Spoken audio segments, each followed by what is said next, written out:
Now, in March, Linda Lusardi and her husband, Sam Kane, were both rushed to hospital in the same ambulance, would you believe, after both of them contracted coronavirus. Hooked to a ventilator, Linda's life was in the doctor's hands, quite literally. At times, the couple wondered if she would pull through at all. Fortunately, they both did, and after a very long and emotional recovery, they believe they have been given another chance at life. We are absolutely thrilled to see them. There you are. Hello, guys. Linda and Sam. Hello. Good morning. Thank you, Ruth.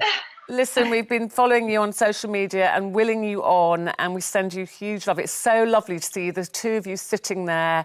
I know you're not fully recovered, which we'll talk about, but smiling and alive, the most important thing.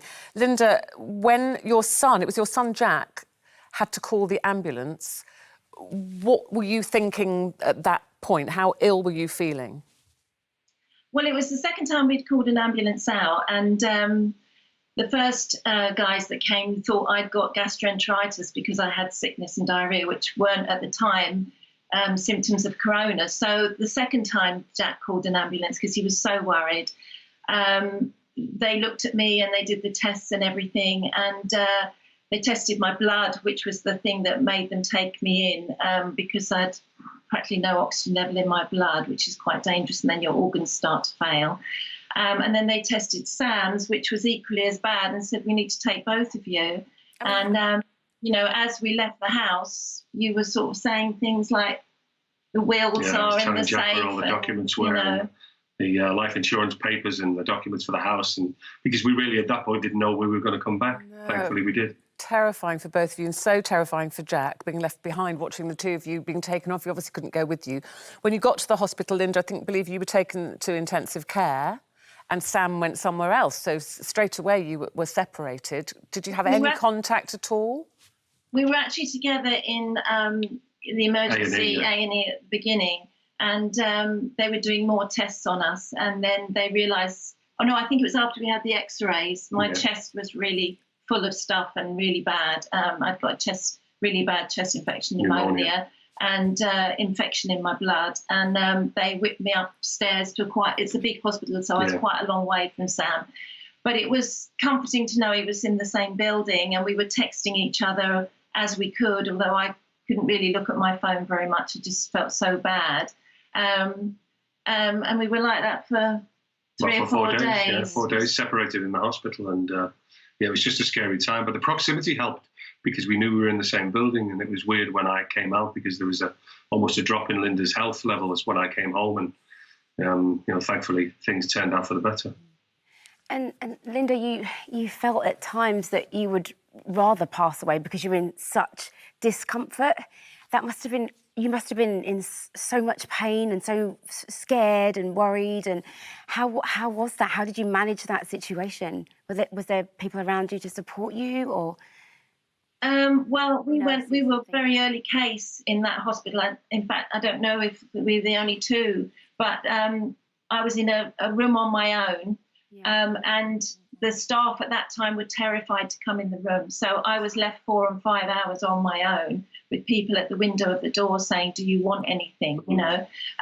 So I felt really vulnerable and alone. And I think that the doctor, there was a young doctor who sort of gave me quite negative vibes about whether I was going to make it or not. And I did text down to Sam and said, I think you better come up because my vital signs are going downhill. And he sort of said, I'm 61 and I might not make it. So, but that visit from Sam when he came up to my room really, really brought me through, didn't it? Because you gave me a good talking to and said, you're not going any, because, you think, now I think, how can I be thinking like that?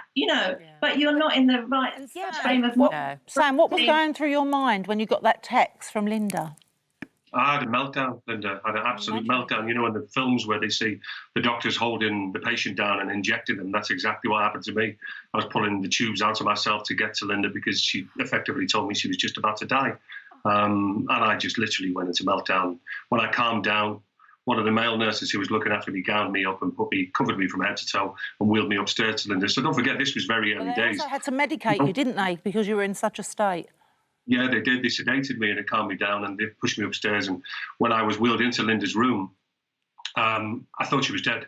And I, touched her hand and she moved and I sat her up, gave her a drink, and that's the line I've always used. I just saw her lights come on and then I knew that she was there, and I just spoke to her, and we were together for like 4 or 5 hours, and I nursed her being ill for the next 3 or 4 hours and making sure she was okay. And that was almost like the turning point. That was our curve to come back to health. And from that on, and it did turn round, and you're both at home. What has your recovery at home been like? I mean, just that moment when you walked through your door, Linda, you must have been so relieved to be home. What was going through your mind at that point? Just complete and utter tears of joy. I was euphoric. I'd sit in the garden, listen to the birds, and I really felt like I'd been given a second chance. And just to see the family and give Jack a hug, and my dog, who was there at the time, unfortunately we've lost since, that nearly broke my heart as well. We went down a hill a bit after Dexter died. But just wonderful to be alive, really feel like I have been given a second chance. Oh, well, I'm so touched to hear that. So how has it changed your relationship? Because nearly losing each other, that must have really changed things for you. Well, we've been in a situation where we've never really taken each other for granted. We're both busy people and we work a lot, so the time we do get together is precious and we make sure we spend it together. But there's a moment now, and, I find myself doing it. I watch the space that Linda fills. I know it sounds a bit mushy, but, the thought of her not being there is devastating. And now just having her near me all the time and just seeing her move around, I just take more notice. We're inseparable now. Oh. I mean, let me ask. Oh, sorry, go on. Sorry, I want to ask you the big question. Would you actually get married all over again? I'd marry him every day. But, we did discuss renewing our vows, But it didn't come from us, did it? A lot of people have said to us, would you renew your vows now? And it's something we've never thought of, because when we made our vows, they were for life. So, since people have brought it up, we thought, well, might be would nice. we don't know. It might be nice just as almost like a get-together for everybody when lockdown finishes, to get a lot of people together in the same place, people we love, people we shouldn't be taking for granted. Janet could marry you. She's done it on this show before. You could come on to Loose Women. I'm sure she'd be very happy to oblige. I'm not sure, Ruth. That's the kind of wedding they want.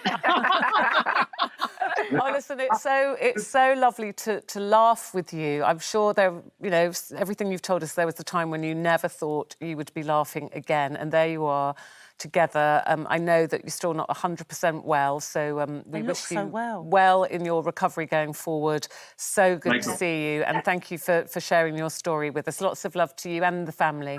I'll just say before I go that I've got this website called rainbowremembers.org, and it's a memorial for people that have died from coronavirus, and it's just where you can put a tribute and a picture of your loved ones and a little bit about their life. And I think it's really important that we do remember the people and they don't just become a statistic. Yeah. And obviously so many people, you can't go to funerals or gravestones and graveyards and things. So that's really nice. Rainbow Remembers, that website. We'll put the details on our website. Thank you both. Take care. And as well, Ruth, for supporting us all through this. It was not at all. Of course we would. Lots of love. Bye-bye. Gosh.